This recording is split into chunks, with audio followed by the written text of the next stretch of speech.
निर्धन का तुम धन हो, राघव तुम ही रामायण हो, राघव अदुघनाय बद बिहारी, मंगल भवने मंगल हाली। बोलो श्री रामचंद्र भगवान की जय। हेलो स्टूडेंट्स, मैं पिंटू सिकरवार और आप सभी का हर्ष मैथ्स क्लासेस सलेमपुर पर जोरदार स्वागत है। और आज बच्चों में रीजनिंग का एक टॉपिक लेके आया हूं, दिशा परीक्षण। और दिशा परीक्षण की आज थ्योरेटिकल भूमिका के बारे में समझाऊंगा। और थ्योरेटिकल भूमिका जब आपकी क्लियर होगी तो आपके लिए कैसा भी क्वेश्चन हो एग्जाम में बन के आ जाए, उसे आपको सॉल्व करने में कुछ भी टाइम नहीं लगेगा और आप उसे बड़े आसान तरीके से सॉल्व कर सकते हैं। तो देखो, दिशा परीक्षण के अंतर्गत पहले मैं आपको बताऊंगा दिशाओं के बारे में कि हमारी जो मुख्य दिशाएं होती हैं वो मुख्य दिशाएं कितनी होती हैं। तो मुख्य दिशाओं के बारे में बच्चों मैं आपको बताऊं कि मुख्य दिशाओं की जो संख्या होती है, तो मुख्य दिशाओं से पहले बेटा होती है कुल दिशाएं। कौन सी होती है? कुल दिशाएं। कुल दिशाएं अपनी 10 होती हैं बच्चों। कितनी होती हैं? 10। और उनमें जो मुख्य दिशाएं होती हैं, तो मुख्य दिशाएं होती हैं टोटल 6। कुल दिशा कितनी होती है? 10। और उनमें से बच्चों होती हैं मुख्य दिशाएं, और वो मुख्य दिशाएं कितनी होती हैं? 6। और 6 मुख्य दिशाओं का डिवाइडेशन होता है, तो वो इस प्रकार से होता है कि उनमें 4+2 का सिस्टम चलता है। उनमें क्या सिस्टम चलता है? 4+2। 4+2 का मतलब है 4+2 का मतलब है कि 4 यानी 4 तो वे दिशाएं जो हमें आसान तरीके से बनाने में परेशानी नहीं होती, यानी आप उसे इस बोर्ड पर भी बना सकते हैं। लेकिन 2 वो दिशाएं होती हैं जिन्हें आप 3D ज्यामिति के अकॉर्डिंग ही बना सकते हैं। यानी 4 मुख्य दिशाओं में, यानी जो टोटल 6 मुख्य दिशाएं, उनमें से 4 जो दिशा होती है वो होती हैं, उनमें से एक तो उत्तर होती है, उसके बाद में बच्चों होती है पूरब, उसके बाद में होती है दक्षिण, और उसके बाद में होती है पश्चिम। यानी टोटल इस प्रकार से कितनी दिशाएं होती हैं? 4 दिशाओं के अलावा 2 और दिशाएं होती हैं मुख्य दिशाओं में। तो उन 2 दिशाओं में बेटा एक तो ऊपर की दिशा होती है और एक होती है नीचे की दिशा। यानी इस प्रकार से जो मुख्य दिशाएं होती हैं वो मुख्य दिशाएं कितनी होती हैं? 6। उनमें से 4 दिशा उत्तर, पूर्व, दक्षिण, पश्चिम, और बच्चों 2 जो बाकी की होती हैं वो होती हैं एक तो ऊपर यानी ऊपर की दिशा में, और एक नीचे की दिशा में, जो हम इस बोर्ड पर नहीं बना सकते। यानी ये जब 6 दिशाओं को दर्शाएंगे तो ये 3D ज्यामिति के द्वारा ही बता सकते हैं, 3D ज्यामिति के अकॉर्डिंग ही शो करी जाती हैं। यानी जब हम 6 दिशाओं को शो करेंगे तो 3D ज्यामिति के अनुसार शो करेंगे। तो इस प्रकार से देखो, उत्तर, पूर्व, दक्षिण, पश्चिम, ये 4 ये दिशा हो गई, और 2 हो गई सा आपकी ऊपर और नीचे। इनमें बच्चों ये तो मुख्य दिशा होगी 6, कुल दिशा कितनी है? 10। तो शेष कितनी बची? 4। 4 आपकी उप दिशाएं होती हैं। 4 कौन सी दिशा होती हैं? उप दिशाएं। उप दिशाएं, तो उप दिशाएं कौन कौन सी होती हैं बच्चों? 4। कौन कौन सी? देखो, उप दिशाओं के बारे में बताऊं तो जैसे मैंने यहाँ पर एक मैप बनाया, और उस मैप के अकॉर्डिंग मैं आपको बताता हूँ कि जो अपनी ये 4 दिशाएं होती हैं वो कौन कौन सी होती हैं। देखो, इधर की साइड में तो होता है पूरब, इधर की साइड में पूरब होता है, और इधर की साइड में है पश्चिम। और जब मैं ऊपर चलूंगा तो यहाँ पर होता है उत्तर, और जब मैं नीचे चलूंगा तो यहाँ पर होता है दक्षिण। यहाँ पर क्या होता है? दक्षिण। ये दक्षिण हो गया, ये पूर्व, ये उत्तर, ये पश्चिम। लेकिन जब हमें दिशाओं को एक निश्चित क्रम के अनुसार रखें, तो वो क्रम कहाँ से स्टार्ट होता है? उत्तर से स्टार्ट होता है। यानी पहले क्या आता है? उत्तर। उत्तर के बाद में फिर आपको घड़ी की दिशा में चलना है, और आप स्वतः ही 4 दिशाओं को एक निश्चित क्रम में रख सकते हैं। यानी उत्तर से स्टार्ट करना है, यानी ऊपर से स्टार्ट करना है। उत्तर का मतलब यानी ऊपर जो दिशा होती है वो उत्तर होती है। पूर्व आपकी सूर्य की दिशा में होता है, जहां सूर्य अस्त होता है वहां पर पश्चिम होती है, और ये कौन सी होती है? दक्षिण होती है। तो उत्तर से स्टार्ट करेंगे यानी ऊपर से। तो ऊपर से स्टार्ट करने के बाद में आपको घड़ी की दिशा में चलना है, और घड़ी की दिशा में जैसे ही आप चलते जाओगे आपको दिशाओं का एक निश्चित क्रम दिखाई दे जाएगा। यानी पहले यहाँ पर उत्तर, उत्तर के बाद में बच्चों पूर्व, पूर्व के बाद में दक्षिण, और दक्षिण के बाद में क्या आ जाएगा? पश्चिम आ जाएगा। तो इस प्रकार से ये आपकी दिशाओं का निश्चित क्रम भी होता है। ये दिशाओं का क्या है बच्चों? क्रम है, दिशाओं का क्रम। और दिशाओं का क्रम किस प्रकार से होता है? उत्तर, पूर्व, दक्षिण और पश्चिम। दो शेष जो दिशाएं होती हैं ऊपर नीचे वाली, उन्हें हम इस बोर्ड पर नहीं दर्शा सकते हैं, क्योंकि वो 3D ज्यामिति के अनुसार ही दर्शाई जाती हैं। अब इसके बाद में मैं चर्चा कर रहा था उप दिशाओं के बारे में, तो मैं उप दिशाओं के बारे में बताऊंगा। ये तो 4 दिशाएं हो गई। इसके बाद में इनकी जो मुख्य दिशाएं होती हैं तो वो इनके बीच में होती हैं। इनके बीच की जो दिशाएं होती हैं वो उप दिशाएं कहलाती हैं। कौन सी दिशाएं कहलाती हैं? उप दिशाएं। अब उप दिशाओं में कौन कौन सी होती हैं? जैसे मैं यहाँ पर चर्चा करूँ इस उप दिशा के बारे में, तो जो ये उप दिशा है वो कौन कौन सी 2 दिशाओं के बीच में है? तो मैं बोलूँगा कि ये जो उप दिशा है वो उत्तर और पूर्व के बीच में आ रही है, तो मैं इसे लिखूँगा उत्तर पूर्व। इसे क्या लिखूँगा? उत्तर पूर्व, यानी ये उत्तर पूर्व दिशा हो गई। अब मैं इस उप दिशा के बारे में बताऊं तो ये उप दिशा कौन कौन सी के बीच में आ रही है? ये आ रही है दक्षिण और पूर्व के बीच में, तो इसे लिखेंगे दक्षिण पूर्व।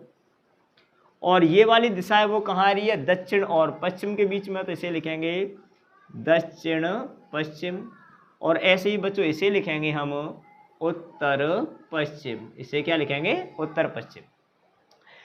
2 दिशाओं के बीच में जो कोण बनता है वो बनता है 90 डिग्री का। क्रमागत 2 दिशाओं के बीच में जो कोण बनता है वो कितने डिग्री का बनता है? 90 डिग्री का।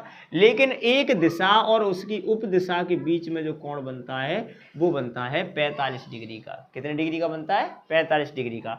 यानी 2 दिशाओं आसन्न या संलग्न दिशाएं, जैसे मैंने ये आकृति यहाँ पर देखो, ये आकृति दी है, तो ये पूरा जो कोण होगा 2 दिशाओं के बीच में, ये वाला जो आपको ये दिखाई दे रहा है, ये पूरा जो एंगल होगा वो कितने डिग्री का होगा? 90 डिग्री का। लेकिन मैं यहाँ से यहाँ तक की इस कोण की बात करूँ तो ये कितने डिग्री का होगा? 45 डिग्री का होगा। ये कितने डिग्री का होगा? 45 का।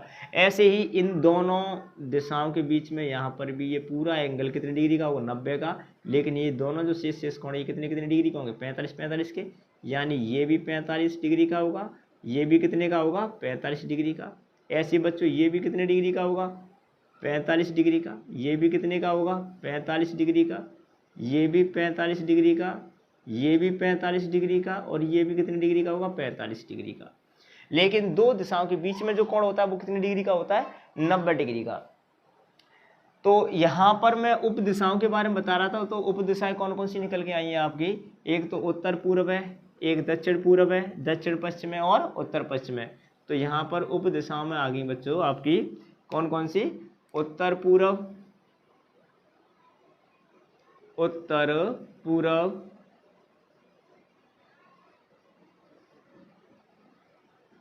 उसके बाद में दक्षिण पूर्व, और उसके बाद दक्षिण पश्चिम, और उसके बाद में उत्तर पश्चिम। ये आपकी उप दिशाएं होगी। उप दिशाएं कौन कौन सी होगी? उत्तर पूर्व, दक्षिण पूर्व, दक्षिण पश्चिम और उत्तर पश्चिम। यानी उप दिशाएं कितनी हो गई? 4 उप दिशाएं हो गई। मुख्य दिशा हुई 6। इस प्रकार से कुल दिशाएं कितनी होती हैं? 10 होती हैं। और जो दिशाओं का बिटाव डायग्राम होता है वो कुछ इस प्रकार से होता है। पूर्व दिशा को हम ईस्ट बोलते हैं तो इसे ई से शो करते हैं। उत्तर दिशा को नॉर्थ बोलते हैं तो इसे एन से शो करते हैं। दक्षिण दिशा को साउथ यानी एस से शो करते हैं।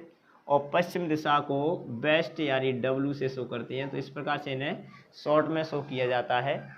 यहाँ पर जो आपको ये दिशा दिखाई दे रही है,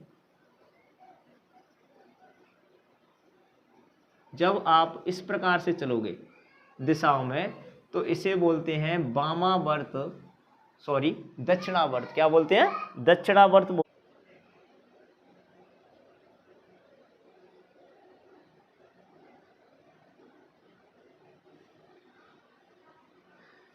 दक्षिणावर्त या इसे बोलते हैं दाएं,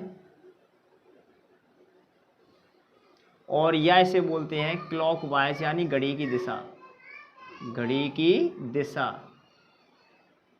और घड़ी की दिशा को लिखते हैं क्लॉकवाइज यानी CW, क्लॉकवाइज। ये क्लॉकवाइज दिशा बोल दो इसे। जब आप इधर की साइड में यूं घूमेंगे तो इसे कौन सा बोलते हैं, या तो दक्षिणावर्त, या आप दाएं चल रहे हैं, दाएं को यानी राइट साइड में चल रहे हैं आप आर, और या घड़ी की दिशा में। लेकिन जब मैं यहाँ पे आपको बताऊं कि यहाँ पे आपको विपरीत दिशा में यानी यूं चलना हो, इधर से इधर की साइड में चलेंगे तो इधर से इधर की साइड, जब आप यूं चलेंगे यानी इसकी विपरीत दिशा होगी। जब ये यूं चल रही है तो ये तो घड़ी की दिशा होगी, लेकिन आप उसके उल्टे चलेंगे तो वो कौन सी हो जाएगी, घड़ी की विपरीत दिशा हो जाएगी। इससे बोलते हैं वामावर्त, या इसे बाएं बोलते हैं, और बाएं को किससे लिखते हैं, आर से, और या फिर इसे बोलते हैं घड़ी की विपरीत दिशा, घड़ी की विपरीत दिशा। इसे शॉर्ट में बोलते हैं ACW यानी एंटी क्लॉकवाइज। जब आप घड़ी की विपरीत दिशा में चलते हैं तो उसे एंटी क्लॉकवाइज बोलते हैं, या फिर आप वामावर्त बोलेंगे, या आप बाएं घूम रहे हैं, कैसा घूम रहे हैं, बाएं।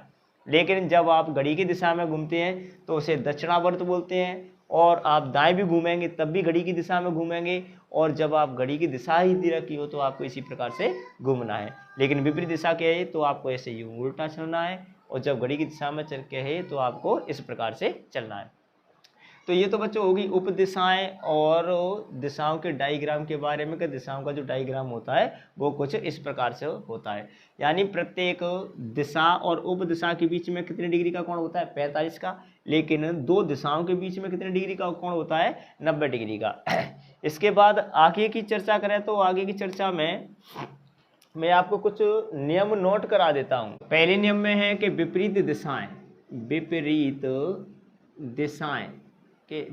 दिशाएं कौन कौन सी होती हैं। मैंने अभी आपको दिशाएं बताई थी जो आप प्रदर्शित कर सकते हैं और जिन्हें आप क्वेश्चंस के माध्यम से पढ़ते हैं। कौन कौन सी होती है, पूर्व, पश्चिम, उत्तर, दक्षिण, यानी 4 दिशाएं होती हैं। लेकिन इनमें जो विपरीत दिशाएं होती हैं, तो विपरीत दिशाएं कौन कौन सी होती हैं, तो विपरीत दिशाओं में बच्चों पूर्व और पश्चिम एक दूसरे की विपरीत दिशाएं होती हैं। पूर्व और पश्चिम जो दोनों दिशाएं होती हैं वो एक दूसरे की विपरीत दिशाएं होती हैं। उसी प्रकार से उत्तर और दक्षिण ये भी जो दोनों दिशाएं होती हैं ये भी एक दूसरे की विपरीत दिशाएं होती हैं। विपरीत दिशाओं में आप समझ में आ रहा होगा कि विपरीत दिशा में कौन कौन सी दिशाएं होती हैं। पूर्व पश्चिम एक दूसरे के विपरीत होती हैं और उत्तर दक्षिण एक दूसरे के विपरीत होती हैं। एक होता है बच्चों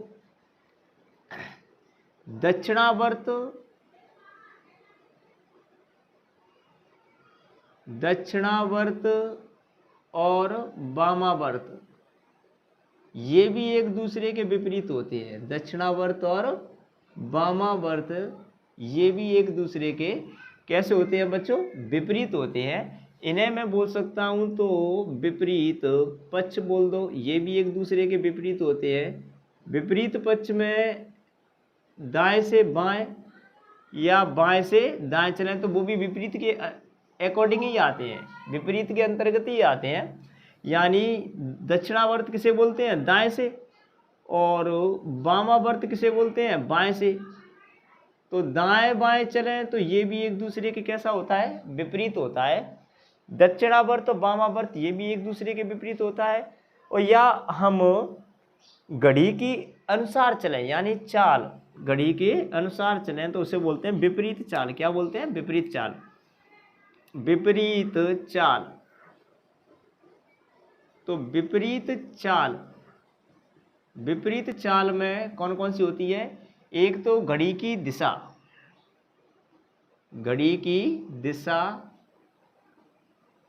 और घड़ी की विपरीत दिशा।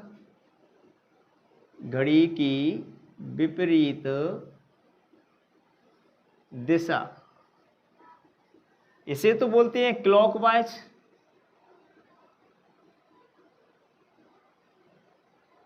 और इसे बोलते हैं एंटी क्लॉकवाइज।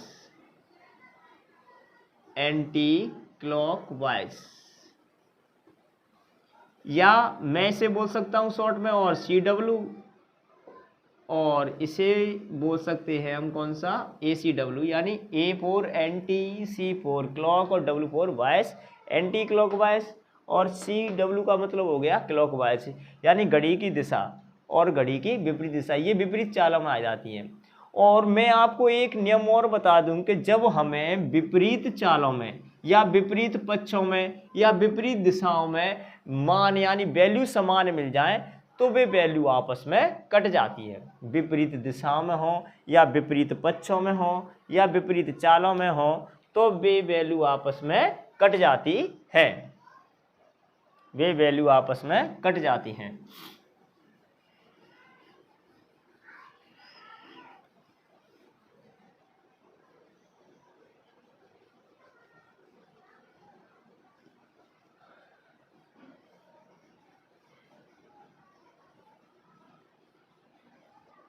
आवारा हवा का झोंका हूँ, आ निकला हूँ पल दो पल के लिए, आ निकला हूँ पल दो पल के लिए, आ निकला हूँ पल दो पल के लिए। तुम आज तो पत्थर, तुम आज तो पत्थर बरसा लो, कल रोगे मुझ पागल के लिए। तुम आज तो पत्थर बरसा लो, कल रोगे मुझ पागल के लिए। तो देखो मैं आपको बता रहा था कि विपरीत दिशाओं में, विपरीत दिशाओं में, विपरीत दिशाओं में या पक्षों में, विपरीत पक्षों में, विपरीत दिशाओं में या विपरीत पक्षों में या विपरीत चालों में, विपरीत चालों में समान मान मिल जाए, विपरीत दिशाओं में या विपरीत पक्षों में, मैं लिख देता हूं पूरा, विपरीत पक्षों में, विपरीत पक्षों में या विपरीत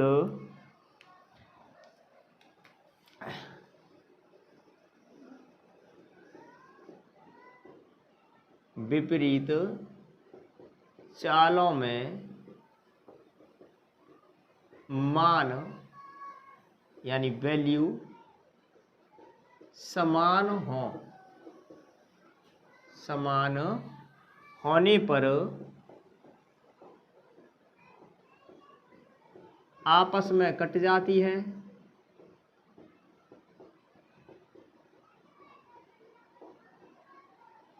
तथा असमान होने पर, असमान होने पर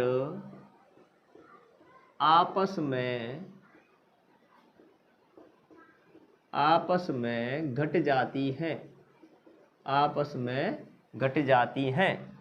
मैं कहूँ आपसे कि मोहन, मोहन, मोहन बाएं से, मोहन उत्तर दिशा में है, उत्तर दिशा में है, वह बाएं 135 डिग्री मुड़ता है, बाएं 135 डिग्री मुड़ता है तथा फिर दाएं 135 डिग्री मुड़ता है। तो बताओ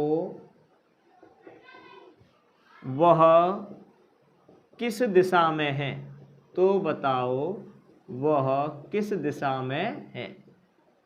ये क्वेश्चन आ गया कि मोहन उत्तर दिशा में है और वहां से वो बाएं 135 डिग्री मुड़ता है और फिर दाएं 135 डिग्री मुड़ता है, तो बताओ वह किस दिशा में है। अभी मैंने आपको बताया था कि जो बाएं होता है और दाएं होता है वो एक दूसरे के विपरीत पक्ष होते हैं, और विपरीत पक्ष हों या विपरीत दिशा हों या विपरीत चाल हों, अगर उनमें मान कैसे मिल जाए समान, तो वो आपस में क्या हो जाते हैं, कट जाते हैं। अब यहाँ पर आप देख सकते हैं ये बाएं 135 डिग्री है और ये दाएं 135 डिग्री है, दोनों मान कैसे हैं समान, तो 135 से 135 कट गया और 135 से 135 कट गया। तो मोहन प्रारंभ में किस दिशा में था, उत्तर में, तो मोहन अब भी किस दिशा में है, तो मैं बोलूंगा कि मोहन अब भी उत्तर दिशा में है। जहां पहले था मोहन अब भी उसी जगह पर है। क्यों, क्योंकि जो यहाँ पर प्रक्रिया दे रखी थी, प्रतिक्रिया सवाल की, वो बाएं 135 थी और दाएं 135 थी, यानी दोनों पक्षों की जो वैल्यू थी वो कैसी थी, समान। और यदि दोनों पक्षों की वैल्यू समान आ जाए तो वो आपस में कट जाएगी।